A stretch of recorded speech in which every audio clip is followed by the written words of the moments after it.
Hey guys, welcome back to today's video. We've got 3 sovereign citizens appearing in court, and the final case serves as a lead-in to a story I've already covered before. First, we're heading to Kansas, where a sovereign citizen named Karen manages to secure a PR bond, only to immediately make the judge reconsider that decision. After that, we head over to Michigan, where 2 judges show very little patience for a sovereign citizen whose worldview seems completely detached from reality. And since this is my final video of 2025, happy holidays to all of you. Now let's get into it. All right, I think that takes care of the jail. The other one is appearing by Zoom remotely on her own. She was summoned to appear, and she has appeared on a summons. Michaela, it looks like we got you served in Wichita. It looks like there is a September battery charge, theft charge that got filed.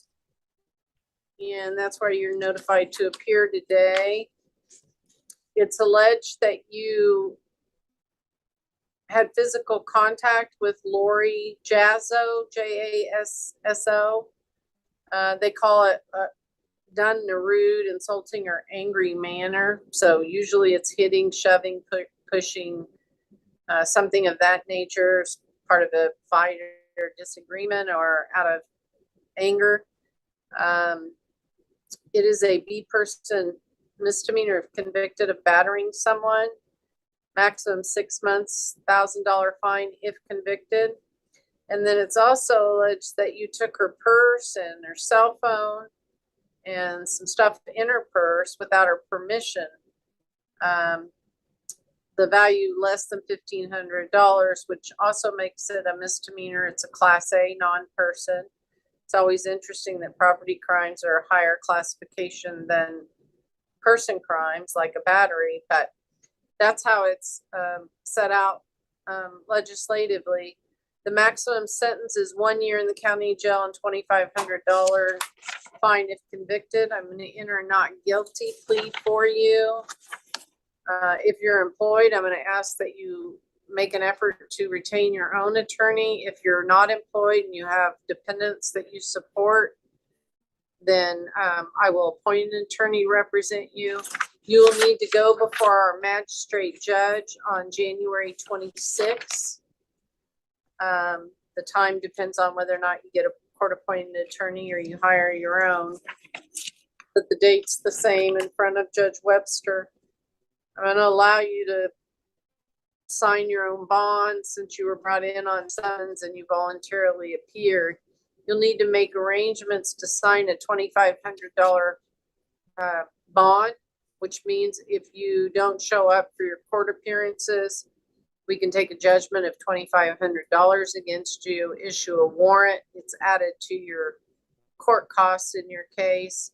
And then probably a bondsman will have to get involved and you'll have a higher bond that'll be set for your future appearances. So that's kind of how a signature bond works. A signature bond is basically the same as an or PR bond. It allows her to remain out of jail while awaiting trial without having to post cash bail. But that freedom can disappear quickly because a judge can revoke the bond at any point, especially after someone goes on the record, drifts into complete fantasy mode, and says the kind of things you're about to hear next. I am here as the representative of the entity that you speak of, but I'm the living woman and I do not consent to these proceedings. So, and also and for the record, I have the right I have the right to face my accuser. And they have to be a living man or woman. So as far as that matter goes, I therefore move to dismiss the matter entirely. Okay. Well, I move to order you to appear on Friday at 1:30 at the courthouse in front of myself, no matter what your name is or your affiliation, and to bring with you anyone that you are agent of or you represent. If you don't appear, I'll issue a warrant for your arrest or for her arrest. Your Honor, are you setting the $2,500 OR bond? No, I'm not. Okay. No, I've got see her face to face and get her identifiers and have you personally appear, and that's going to need to be in person here at the courthouse in my courtroom. What was the date and the time for that, ma'am? Friday at 1:30, courtroom A in El Dorado at 201 West Pine. I think that makes that, the 14th at 1:30, please. Okay. Okay, I appreciate it. If there's Thank nothing you. further today, though, we'll adjourn on this case. We won't proceed any further. That might be some kind of record for getting a PR bond revoked. It took her all of 3 sentences to turn a signature bond into a requirement for a formal bond hearing. Just that fast, things went from walking free to heading back before the court. Now, we move over to Michigan, where a sovereign citizen makes his first jail appearance in front of Judge Mcn, a judge known for not backing down when courtroom nonsense starts flying. All right. Keynes, Timothy Neal Keynes, 23R513178.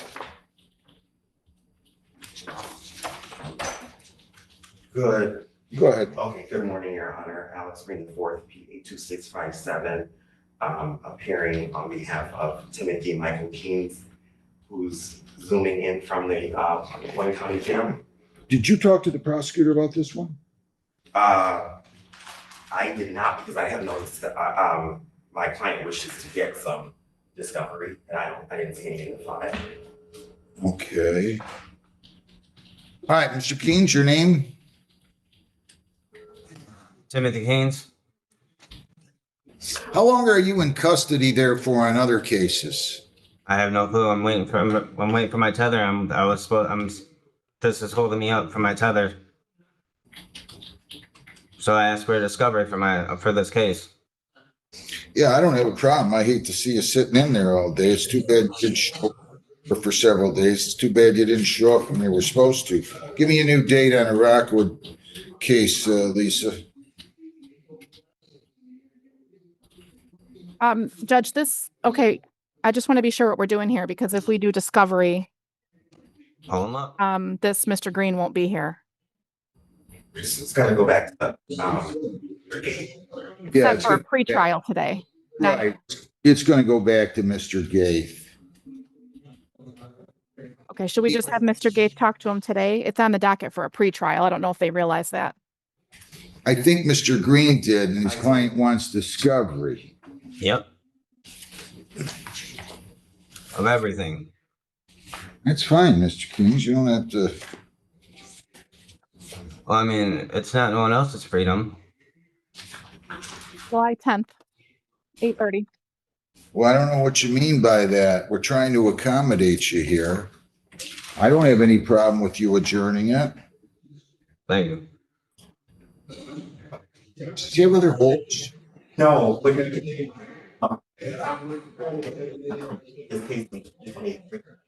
out of, I think it was Taylor. Okay. And so that was a possession of some type of drug paraphernalia or something like that. You're gonna missed a couple of court dates on that. And then on in this case that he has a posted of $250, $2,500, 10%. That he hasn't posted. Yes. Right. Because he didn't show up on this one either. I didn't have that. Yeah, he was supposed to be here in 2023. What is all this yellow stuff all over this docket? Lisa? My grandkids got the crayons out. And do you have any idea? It wasn't the grandkids playing with the crayons. It was the softer drooling immediately after filing his motions. On the file? Yeah, anyway, July 10th at 8:30. Good luck, Mr. Keynes. We'll see you here then, okay? Thank you. Right. Okay, thank you, Your Honor.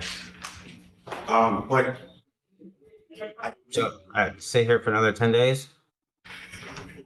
I'm not letting you out. You didn't show up here for 2 years. The papers went to my house and my mom's Listen. house No, when I lived in Taylor. no. I'm not lowering your bond. I'm not giving you a personal bond. You've been playing with us. Okay? No. That's why I was questioning why you wanted to adjourn it, because you're not, unless you can post a bond, you're going to be sitting there. And I don't know how else to I'm put it. suing those cops. I'm sorry? I'm suing those cops. This is Go ahead. horseshit. Go ahead. Show up in court. You would have had your day in court. You'd have been acquitted 2 years ago. I'm not going to go on that. I could care less if you sue. Go sue whoever you want. Sue me if you want. Show up in court. Good luck. If you want to do something else, I'll be glad to have you get the police report from Rockwood and Please do. go talk to him some more. I don't have any problem with that. No, I think that the major issue was you were looking for, and I did explain that there no guarantee of a personal bond because he hasn't been missed in court case. And he missed not only this, he missed Taylor too. Right. So this is not an anomaly. Let me check something here. You know,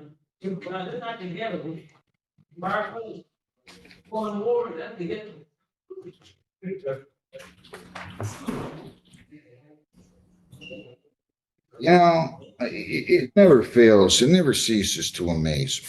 Okay? He's got it worn out of Hazel Park, worn out of Southgate, I had time for Hazel Park. Bonia, worn out of Taylor, another out of Taylor, another out of Taylor, another out of Taylor, another out of Taylor, another one out of Taylor. He doesn't show up on this for 2 years and he wants to talk to me about suing cops. Do whatever you got to do. I don't know who you think you are. You must be running the Pentagon at least. Shut him off, Lisa. We'll see you here in a couple of weeks. I'm not going to listen to this nonsense. All right. Thanks. Thank you. All right, that wraps up the first hearing, but it won't be the last time we see him. As you heard, he had another court appearance on July 11th, though that hearing was never uploaded to YouTube. However, about a month ago, he appeared again in front of Judge Shackelford, and this time, we actually have the footage. All right, this is the People versus Timothy Keynes. Mr. Keynes, if you can come on up, this is 230605, 230604, 230603, and 230602. Good afternoon, Your Honor. James Gazicki on behalf of Mr. Kane. Mr. Kane is requesting a jury trial.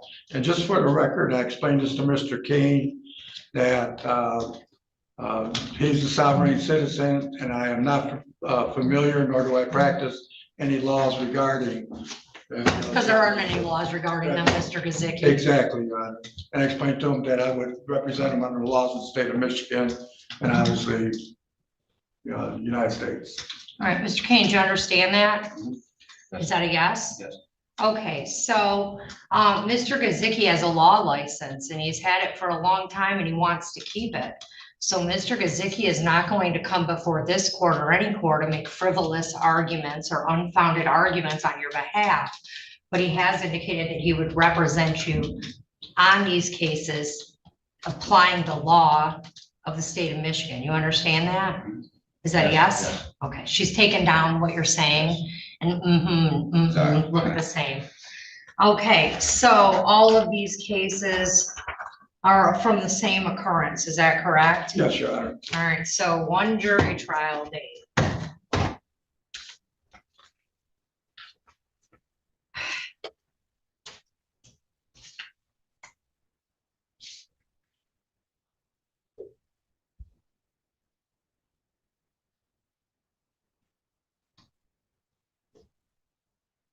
On March 13th, we have Leroy Griffer. That's good. That's you? Will that day work? That's the only That'll work, trial? yeah.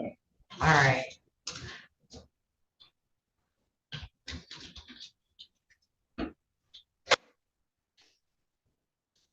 All right, so we will set a jury trial date for March 13th of 2026. You'll be required to appear in person that date.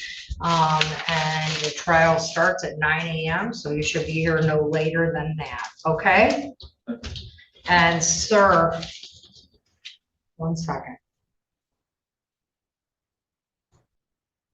For any potential that I should set a final settlement? I would set a final settlement conference, Your Honor. Okay, so we'll set one final settlement conference.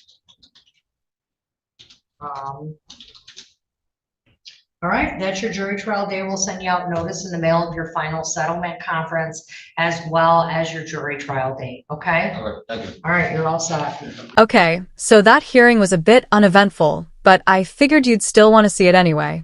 Jury trials usually aren't streamed on YouTube, but if this one ends up being available, I'll make sure to bring it to you all. Now, moving on to our next hearing, we've got a sovereign citizen out of Colorado that I covered recently. After watching that case, I went back through some of my older videos to track down the hearing they referenced, the one where the judge shut down his right to travel argument. I finally managed to find it. So, if you haven't seen the first video yet, there should be a card somewhere above that'll take you to it once this one wraps up. Thank you. Area code 719, last two digits 64. Who might that be? Area code 719, last two digits. Oh, Mr. Shadowins. Thank you for appearing, Mr. Good morning, sir. For the record, this is 25T262, 25T448, 25M318. I do appreciate you appearing. I guess I could call all your cases. Looks like you also have 25M395, 25M375, 25M352. Okay, so actually, in 25T448, Mr. Shadowins, I do need to advise you of your rights and of the charges. You have the right to remain silent. That means that you do not have to make a statement about your charges to anyone. Anything that you do say concerning these charges can and may be used against you in a court of law. You have the right to counsel. The court recommends that you have an attorney represent you. You may be entitled to a court-appointed attorney. If you are indigent, you have the right to request the appointment of counsel or consult with a public defender before any further proceedings are held. You have the right to a trial on your charges. You can have that trial in front of a judge or jury. You have the right to know the nature of the charges against you, which we'll get to in just a moment. Any plea which you make to the charges must be voluntary and not the result of any undue influence, pressure, or coercion on the part of anyone. You have the right to bail if the offense is bailable and the right to know the amount of bail set by the court.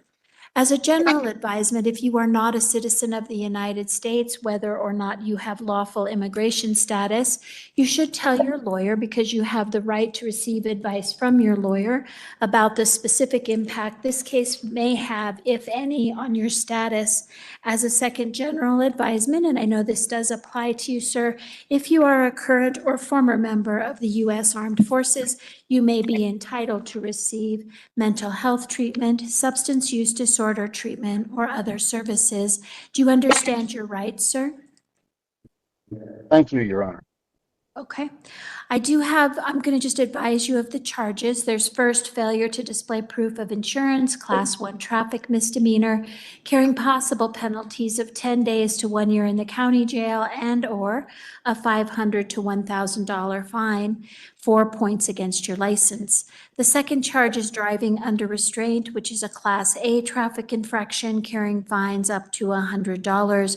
The third charge is having a fictitious registration plate, class 2 traffic misdemeanor, carrying possible penalties of 10 to 90 days in the county jail and or $150 to $300 fine. Finally, you're charged with having an unregistered vehicle, a class B traffic infraction, carrying fines up to $100. Do you understand the charges and possible penalties in that case? Thank you, Your Honor. Is the court and the people aware of my notice for record of impossibility? No idea what that means, sir. I was informed, I'll clarify, Your Honor. I was informed by the court clerk that my notices for record of impossibility to meet statutory requirements such as a driver's license, insurance, and registration due to service-connected disabilities, I corrected my status in equity, and I'm not surety for any of that. I cannot get a driver's license. There is no legal recourse or remedy, ma'am. So I clearly stated I was traveling, which I believe is a fundamental right established and upheld by the U.S. Supreme Court. So I would motion at this time to dismiss for a lack of Sixth Amendment nature. Please. Well, your motion has been denied. Like the judge pointed out, I have no idea what a notice for record of impossibility to obtain a driver's license, registration, or insurances. But from the sound of it, for one reason or another, you're unable to get the basic requirements needed to legally drive on public roads. And if that's the case, then regardless of any so-called status change, you probably shouldn't be behind the wheel in the first place. Mr. Parsons, Your Honor, you can just sit, that's fine. the people are opposed to the pending defense motion to dismiss these cases. The stated reason is that the defendant cannot get a valid driver's license. The nature of the charges across all these cases go beyond just a no operator's license charge. My office has been in extensive communication with Mr. Shadowins. I'm aware that he is contesting these cases. I disagree with his argument regarding a right to travel as he has articulated it, and people are opposed to the motion to dismiss. Thank you. The court will deny the motion, sir.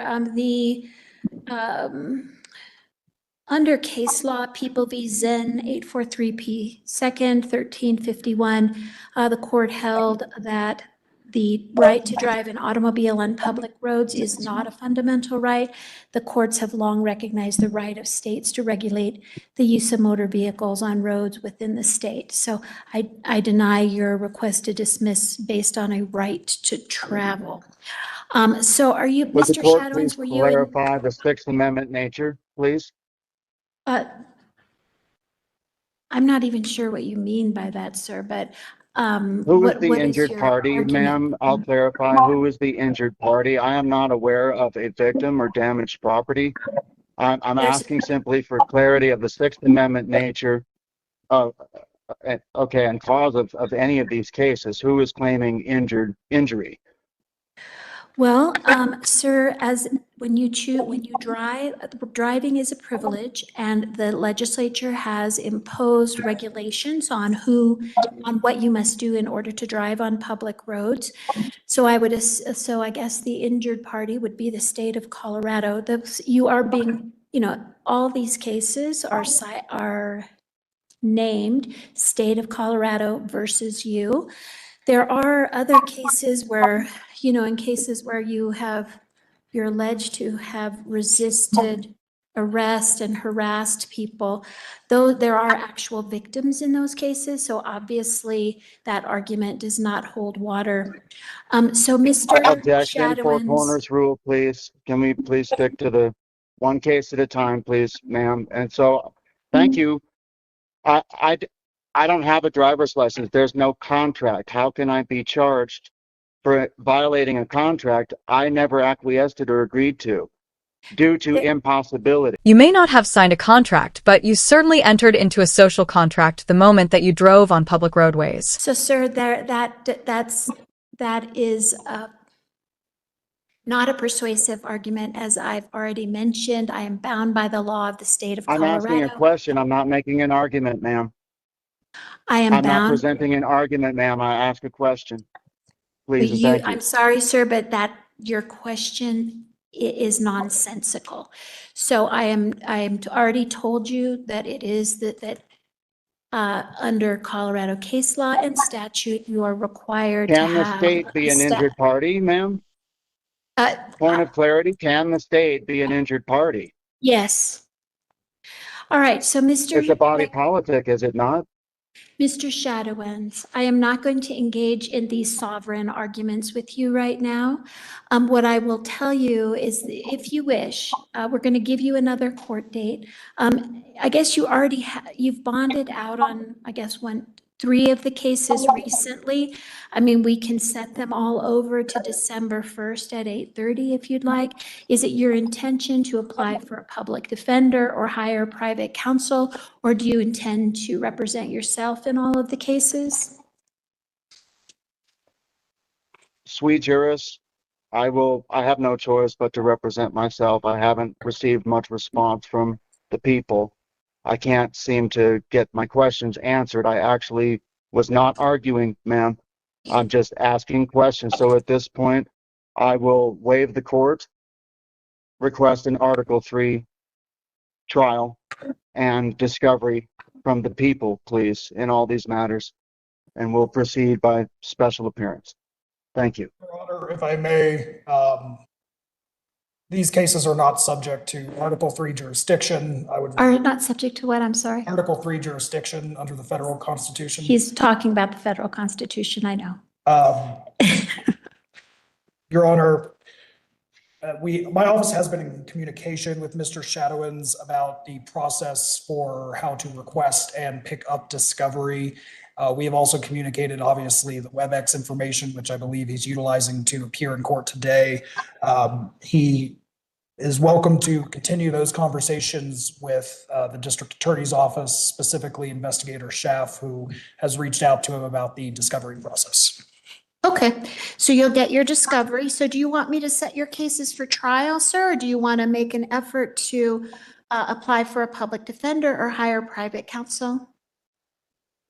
If the people are ready to proceed with trial, Sir, I'm sure they will be whenever it's set, but it hasn't been set yet. So are you wanting to enter not guilty pleas on all cases? And I can give you what's called the Arguello advisement and give you jury trial and pretrial readiness dates. I guess I would recommend, Mr. Shadowins, that you talk with an attorney before you do that. But I guess, you do have the right to request that trial be set if you'd like. thank you, Your Honor. I think it would be improper to plea at this point without said discovery. So you're basically saying you don't even know whether you're guilty until you see what the prosecution brings against you. Like your defense strategy is just waiting to see what's in the drawer and hoping it's not a pile of knives. Honestly, this guy isn't even the sharpest wooden spoon. Okay, So- well, then I will just give you a pretrial conference on all your cases, and you should just follow the procedure that the district attorney's office has given you to get that discovery in these cases, okay? I will do to the best of my impossibilities, clearly stated as a matter of record. And I would encourage the people and the court, please, to look at my filings. I was noticed by the court clerk that Your Honor was in possession of my filings. Again, I didn't get response from the courts or the people. And so I'm just here in good faith. However you wish to proceed, I waive the court. Okay. At this time, Ms. Gilbert. Well, so Mr. Shadowins, the only filing I have in, you submitted, bless you, a number of notices and other documents. They did not have a case number on them, so they appear just simply to be notices that you're of different things. But it certainly did not ask for any relief in those notices. They're all filed in 25T448. But because we didn't know what case it went to. I did notice that at least in some cases that you have filed a notice to dismiss or a motion to dismiss. And I have a difficult time reading your handwriting, so I couldn't address it over the weekend because I just could not read it on my computer. I am going to print them out in the hopes that I can decipher what exactly you're saying, and then I will address your motions to dismiss in writing. I'm perfectly happy to do that. But in the meantime, we are going to give you a pretrial conference date. And you should go to you should follow the procedures that the district attorney gave you in order to obtain discovery in all of your cases. All right, so that pretrial conference date is going to be December 1st at 8:30. December 1st at 8:30 on all your cases, okay? Like I said earlier, that's a video I've already covered, and it's a really solid one where the judge basically shuts him down completely. In this one, though, the rest of the footage is just the judge going through the list of cases against him. So I'm going to wrap it up here. so you can go check out that other video. If there are any follow-ups to these cases, and there definitely will be for the last one, I'll make sure to bring them to you as soon as they drop. If you enjoyed the video, hit the like button. If you didn't, hit dislike. And don't forget to leave a comment and subscribe with notifications on so you don't miss any of my content.